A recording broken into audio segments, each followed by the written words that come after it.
ओम श्री साई राम। परम आराध्य परम प्रेममय परम करुणामय भगवान बाबा चरण कमल कोटि कोटि प्रणति जन आरंभ करवा भगवान अवतार बाणी। तुमे आहरण करिथिबा ज्ञान समाजर कल्याण निमंते विनियुक्त हेबा आवश्यक।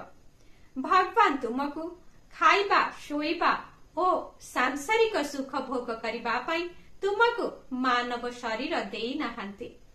परोपकारार्थ इदं शरीरम शरीर तुमको दिया जाइछि जद्वारा तुमे तुमर बुद्धि और विवेकर समुचित उपयोग करिब एवं तुमर अंतर्निहित मानवीय मूल्यबोध गुड़िकर अभिव्यक्त करिब।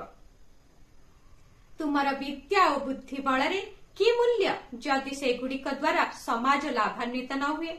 भगवान मनुष्य को बुद्धि विद्या और धन रे विभूषित करिछंती जद्वारा से अन्य मानकर कल्याण पाई कार्य करि पारिब।